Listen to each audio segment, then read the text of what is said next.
Selamat datang di kelas video pembelajaran. Kali ini video pembelajaran daring akan dibawa oleh saya Betty dan partner saya Kerin. Pada bagian pertama ini kita akan belajar mengenai sel. Wah, kira-kira apa itu sel? Pertama coba kita amati gambar berikut ini. Ada terdapat beberapa hewan pada gambar tersebut. Ada sapi dan ada ayam. Nah, pertanyaan awalnya, apa perbedaan sapi dan ayam? Pasti kalian sudah tahu bukan bahwa ayam termasuk dalam kelas Aves dan sapi termasuk dalam kelas Mamalia. Lalu apa persamaan antara keduanya? Pasti kalian akan menjawab, keduanya sama-sama hewan Bu. Wah, ini tidak salah. Lalu bagaimana jika kita bandingkan dengan tumbuhan? Nah, kira-kira apa persamaan antara hewan dan tumbuhan?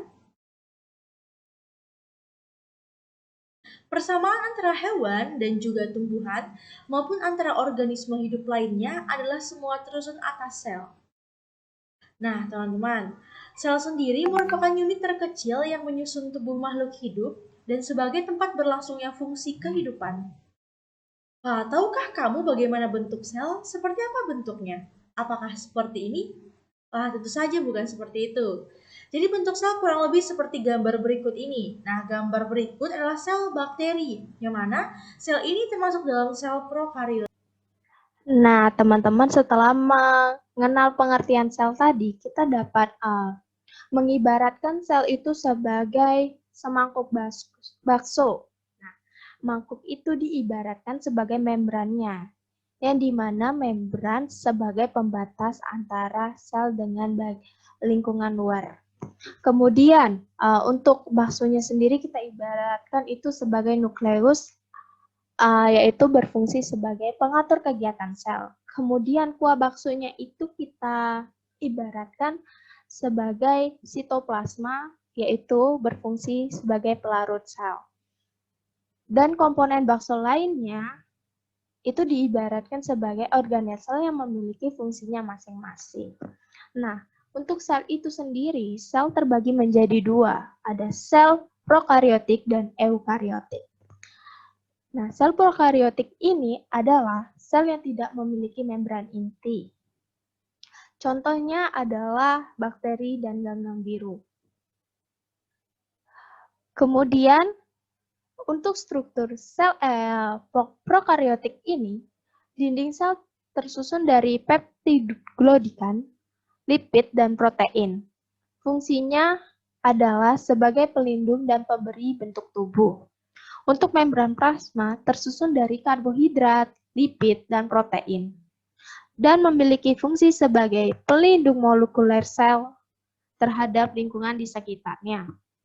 Serta ada sitoplasma yang tersusun dari air, protein, lipid, dan enzim yang memiliki fungsi untuk mencerna makanan dan melakukan metabolisme sel. Nah, pada sitoplasma ini terdapat DNA dan RNA, ribosom, dan mesosom. Untuk mesosom sendiri memiliki fungsi sebagai penghasil energi. Nah, untuk sel eukariotik sendiri, yaitu adalah sel yang memiliki membran inti atau nukleus. Sel eukariotik ini terdapat pada sel hewan dan sel tumbuhan. Dapat dilihat pada gambar di sebelah kiri, di mana ada sel hewan dan di sebelah kanan merupakan sel tumbuhan.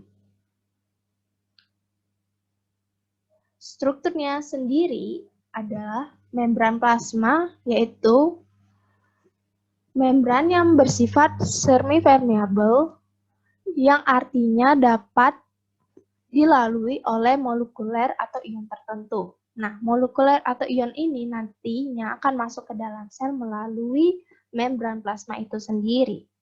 Kemudian ada sitoplasma, merupakan cairan yang berada di luar membran inti. Nah, komponen penyusunnya itu ada sitosol, substansi genetik, sitoskeleton, dan organel sel lainnya. Fungsinya itu tempat terjadinya reaksi metabolisme seperti yang kita tadi bahas, di mana kayak semangkuk bakso tadi yang kuahnya sebagai pelarut, yaitu metabolisme tadi ya teman-teman. Kemudian di sini kan di dalam sitoplasma itu ada bahan kimia yang penting bagi sel. Kemudian ada ribosom. Nah, ribosom ini apa sih? Nah, ribosom ini merupakan protein yang berasal dari RNA ribosom. Nah, ribosom terdiri dari dua subunit, yaitu unit kecil dan unit besar. Perannya dalam sel ini merupakan pensintesis protein. Kemudian ada inti sel, nah atau kita kenal dengan nukleus lah ya. Nah, merupakan organel terbesar yang berada di dalam sel. Nah, yaitu fungsi dia itu sebagai pengatur kegiatan, sama kayak bakso tadi kan. Sebagai pengatur kegiatan di dalam sel, mengendalikan kegiatannya, melakukan pembelahan, dan ada pembawaan informasi genetik. Nah, kenapa sih ada informasi genetik ini? Apa sih maksudnya? Informasi genetik ini maksudnya di dalam sel itu terdapat RNA. Makanya dia dapat membawa informasi genetik. Kemudian ada retikulum endoplasma atau kita kenal sebagai RE. Nah, RE ini terbagi menjadi dua, ada RE halus dan RE kasar. Kalau fungsi RE halus itu sebagai sintesis lemak, sedangkan yang kasar itu sebagai sintesis protein. Kok bisa sih dia jadi kasar? Karena ditempeli oleh ribosom tadi. Ribosom itu apa fungsinya tadi? Sintesis protein. Nah, kemudian ada fungsi lainnya sebagai transportasi molekul dan menetralkan racun. Kemudian ada badan Golgi. Nah, kalau biasanya orang sebutnya aparatus Golgi. Nah, gitu. Badan Golgi atau kompleks Golgi atau aparatus Golgi ini berhubungan erat dengan RE tadi. Dan dia juga dapat mensintesis protein. Nah, fungsinya, karena dia berfungsi sebagai sintesis protein, polisakarida seperti mukus, selulosa, dan hemoselulosa, membentuk membran plasma, membentuk kantong sekresi. Kemudian lisosom, seperti gambar ini, lihat nih.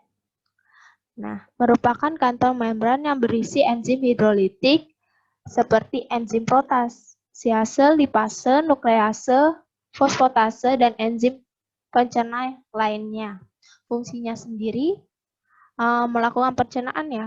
Jelas di sini tadi dia menghasilkan enzim. Kemudian autofagi, eksositosis, dan otolisis.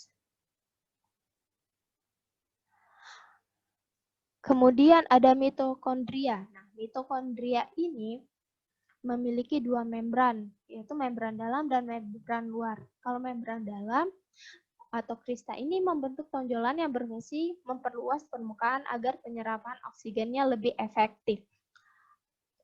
Nah, di dalam mitokondria ini terdapat cairan yang biasa disebut matriks. Di dalam matriks terdapat DNA, RNA, dan protein. Di sini lihat nih, yang benang merah ini adalah RNA-nya. Dan yang kuning ini adalah ribosomnya. Kemudian fungsinya itu sebagai respirasi atau pernafasan gitu ya, seluler. Selanjutnya perbedaan sel hewan dan sel tumbuhan. Nah, pada sel hewan itu tidak memiliki dinding sel dan plastida, sedangkan di sel tumbuhan itu memiliki dinding sel dan plastida. Nah, dinding sel itu sendiri merupakan lapisan terluar yang tersusun atas selulosa, yang mana memiliki fungsi sebagai penyokong dan pelindung selaput plasma. Nah, selanjutnya perbedaan selnya terletak pada vakuola, yang mana pada sel hewan, vakuola itu jumlahnya sedikit dan berukuran kecil, sedangkan pada sel tumbuhan, itu vakuola jumlahnya banyak dan berukuran besar. Nah, vakuola itu sendiri apa sih? Vakuola itu merupakan organel sitoplasmik, yang mana berisi cairan, memiliki fungsi sebagai tempat menyimpan makanan. Nah, selanjutnya perbedaannya terletak pada sentriol. Nah, pada sel hewan sendiri itu memiliki sentriol, sedangkan pada sel tumbuhan itu tidak memiliki sentriol. Nah, sentriol itu sendiri berperan dalam proses pembelahan sel. Baiklah, dari penjelasan kita mengenai sel dan organel-organelnya, jadi apa kesimpulan yang dapat kita ambil dari pembelajaran hari ini? Nah, kalian bisa merangkum hasil video pembelajaran ini mulai dari penjelasan mengenai sel sampai pada organel dan fungsinya. Wah, Ibu Kerin, tidak terasa ya penjelasan mengenai materi telah selesai.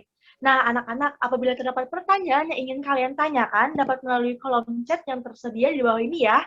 Nah, untuk itu, sebelum menutup video pembelajaran ini, kami mau mengajak kalian semua untuk mengerjakan kuis evaluasi yang telah kami sediakan melalui aplikasi Kahoot.